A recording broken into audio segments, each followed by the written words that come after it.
Hello, English learners. Welcome back to English Pods. I am Leonardo. Whoa! Good morning, students. And I'm Elizabeth.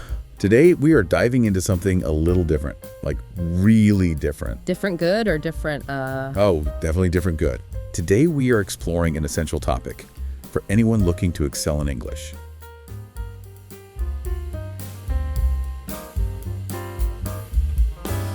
All right, let's kick off this deep dive. We're going to be all about studying today. You know, how to actually make it work, not just go through the motions. Yeah. We've got this excerpt from How to Study Effectively to Get the Most Out of Your Efforts, and I'm kind of pumped to break it down.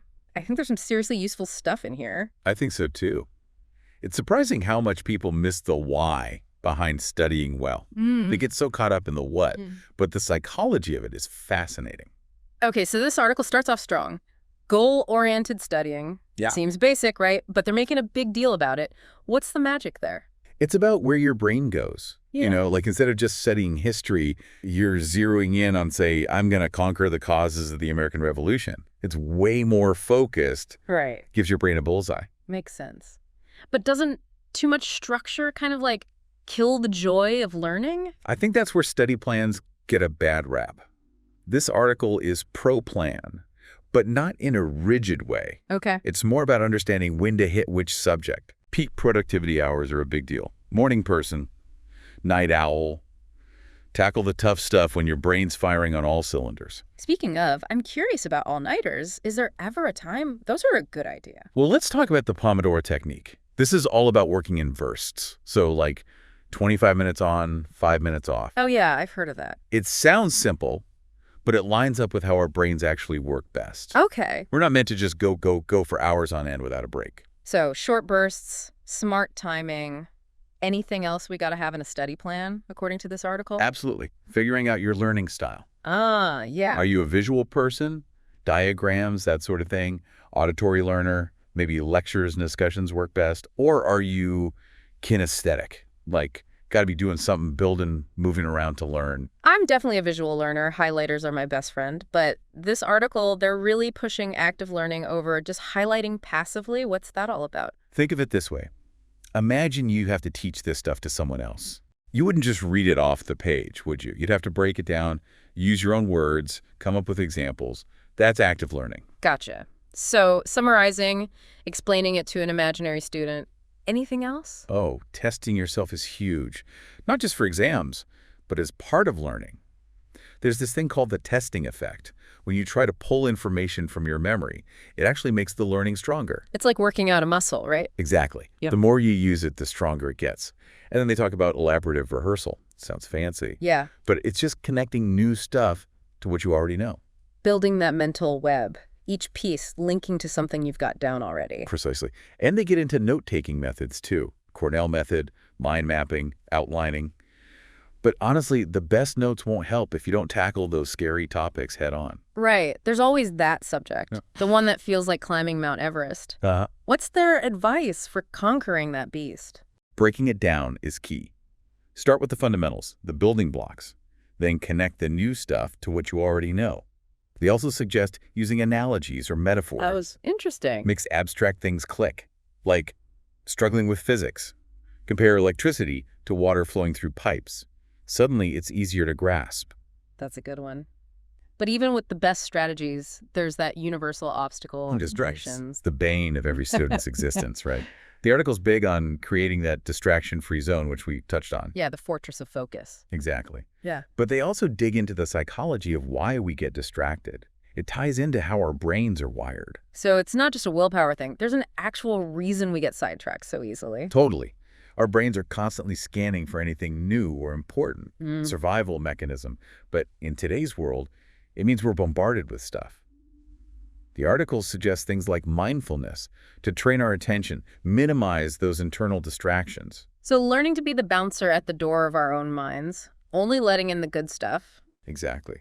And those internal distractions, they often come from stress, anxiety, even boredom. Right. Tackling those underlying issues can do wonders for focus. I get it. But sometimes it feels like I'm doing everything right. Goals, focus, good notes, and the information's still slippery, like in one ear and out the other, anything to help things stick long term. Yeah, that's where spaced repetition comes in. We mentioned it before, but the article goes deep on the why and how. It's all about using the science of memory consolidation to your advantage. Okay, refresh my memory. How does that work again? Instead of cramming all at once, you space out your review sessions. So learn something today, review tomorrow, then again in 3 days, a week later, and so on. So you're kind of tricking your brain into thinking it's important so it holds on to the information. Exactly. Each time you revisit it, those neural connections get stronger. And the cool part is, it takes less overall study time than cramming. I like the sound of that. Any tips for actually doing it? They suggest flashcards, apps like Anki. It schedules reviews based on your progress. But you can DIY with a calendar or notebook. Consistency is key, though. Make it a habit, not a last-minute scramble before a test. Speaking of tests, those can be brutal. Any strategies from the article on how to make them less scary? They actually suggest looking at tests as a learning tool, not just an evaluation. Turns out, when you pull info from memory, it strengthens learning. So the more you test yourself, the more it sticks. Like a mental workout, right? More reps, stronger connections. Exactly. They're all about quizzes, practice tests, even making your own questions. And they emphasize that understanding your mistakes is as important as getting stuff right.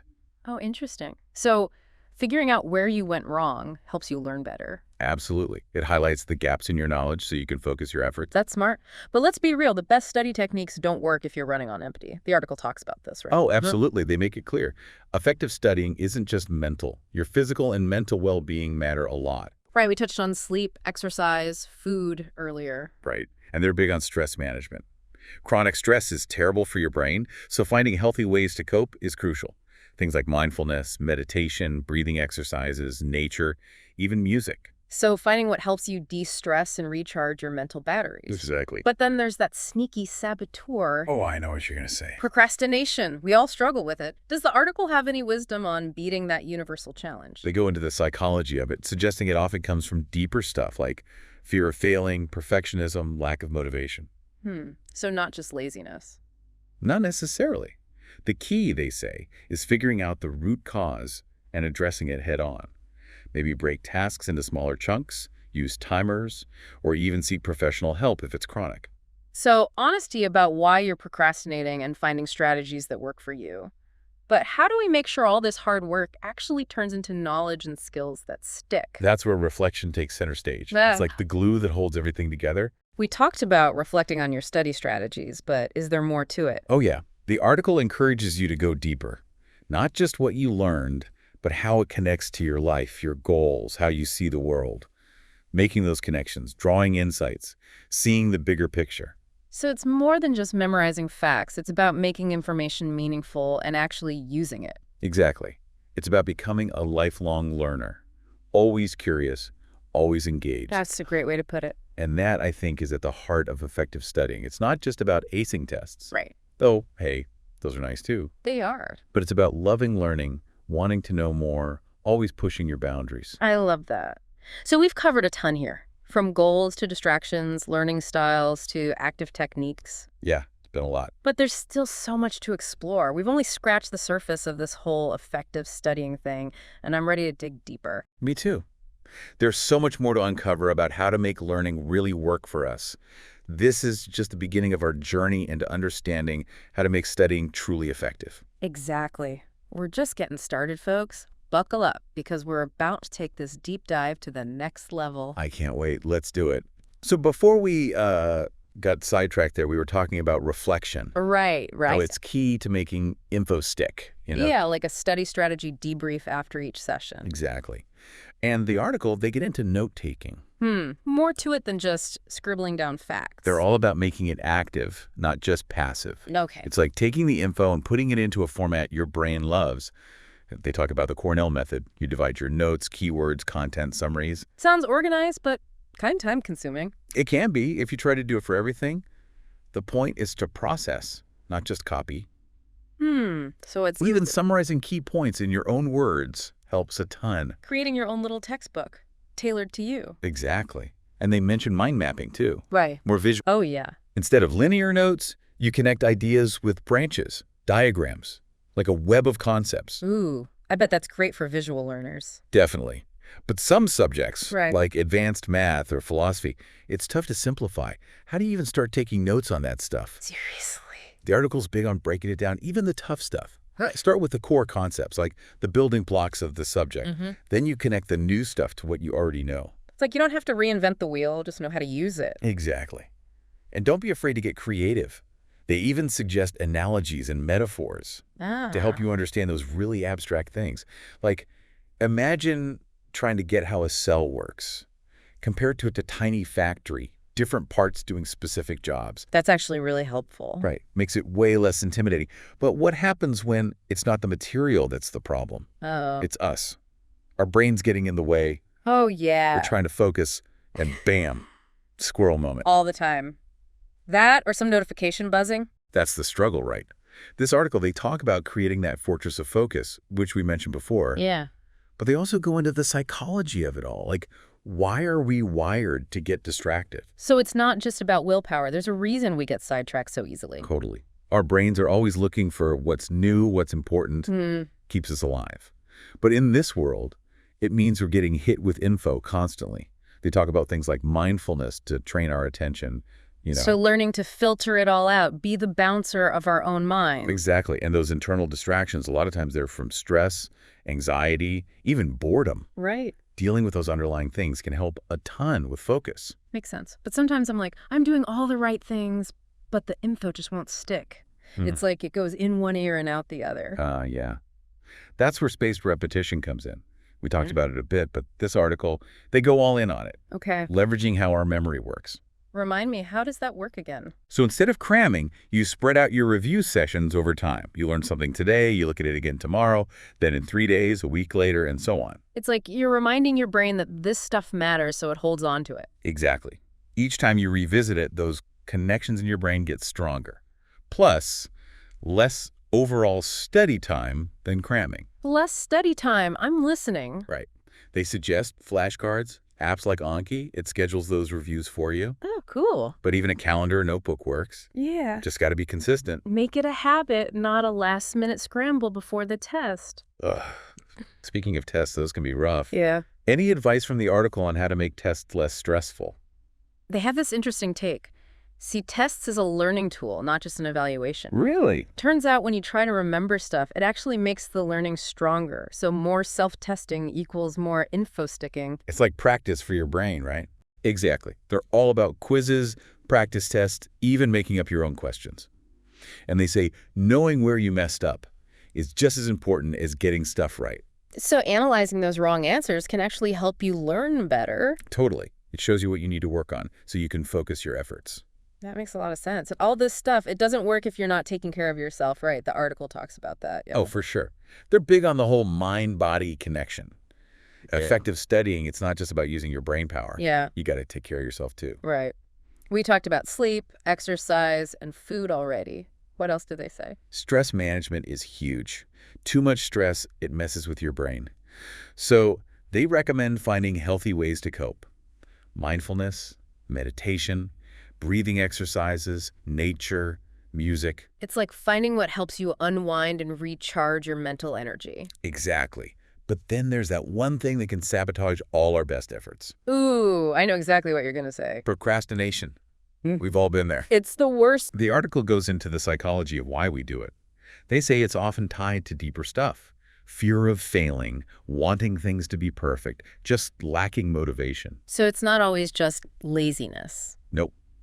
The key, they say, is understanding why you procrastinate and dealing with that directly. Maybe breaking tasks down, using timers to stay on track, even seeking professional help if it's a big problem. Be honest with yourself. Find strategies that work for you. But after all that effort, how do we make sure all this hard work actually turns into lasting knowledge and skills? That's where reflection comes in. It's like the final piece of the puzzle. We talked about reflecting on study strategies, but is there more to it? Oh, yeah. The article, they want you to go deeper. Reflect not just on what you learned, but how it connects to your life, your goals, how you see the world. Making those connections, getting insights, seeing the big picture. So it's moving beyond memorization, making the information actually matter. Exactly. It's about becoming a lifelong learner, always curious, always engaged. That's a great goal. And honestly, a perfect way to wrap up this part of our deep dive. We've covered a lot. From the nitty-gritty of note-taking to the bigger picture of finding meaning in what we learn. Absolutely. We've explored some really powerful techniques for making studying more effective, more engaging, and ultimately more rewarding. But there's always more to learn, right? Always. We've only just scratched the surface of this whole effective studying thing. And in the next part, we're going even deeper. We'll be looking at even more strategies for making learning a truly transformative experience. This is just the beginning, folks. Stay tuned because the best is yet to come. Can't wait. So we're back, and before the break, we were talking about how reflection, really makes that knowledge stick. Yeah, it's not just about remembering the facts. It's about finding what it all means. Exactly, making it relevant. So this article we've been digging into, they're big on the idea that there's no one right way to study. Right. It's all about finding what works for you. So no magic formula. Nope. The best learners, they adapt, they try different things. So it's more like a starting point, then you figure out your own style. Exactly. So big picture, what do you think are the most important things for listeners to take away from all this? Okay, let me see. Well, definitely that studying has got to be active, right? Oh, absolutely. Engage with the material. Don't just passively let it wash over you. Right. Summarize it, explain it to someone, test yourself. Exactly. Make it an experience, not just reading words on a page. Love that. And knowing your learning style. Huge. Visual, auditory, kinesthetic. Figure out what clicks for you. It's like knowing which tools work best in your mental workshop. Exactly. And don't forget about those distractions. You got to manage them. Oh, yeah. Build that fortress of focus. Exactly. Create that space, minimize interruptions, use mindfulness. Focus is key. Focus is superpower. Right. Any other advice for our listeners on this learning journey? Well, spaced repetition stood out to me. Like, that's a game changer. It is. It's the best way to move info from short-term to long-term memory. Flashcards, apps, even just a calendar. Whatever works. The key is to make it a habit, not a last-minute scramble. Got it. But what about those moments, when it feels too hard? Oh, I know what you mean. When it's overwhelming or you feel stuck. Exactly. Any advice for getting through those tough spots? The article reminds us, learning is a journey, not a race. There will be ups and downs. Right, like any good adventure. Exactly. But you got to keep going. Remember why you're learning, break down those challenges, celebrate those small wins. So it's about enjoying the process, not just the destination. And knowing you're not alone. There are study groups, online communities, people who get it. It's true. We're all in this together, figuring it out as we go. Exactly. Learning, it's a shared experience. We're all constantly evolving, learning new things, changing how we see the world. That's a great way to put it. So to wrap this whole thing up, effective studying, it's a skill. Like anything, you get better with practice, with effort. Right, and with curiosity. Embrace the journey, try different things, and never stop exploring. There's a whole world of knowledge out there waiting to be discovered. So keep learning, keep growing, keep that curiosity alive. Well said. That's the perfect way to end our deep dive into effective studying. Until next time, happy studying, everyone.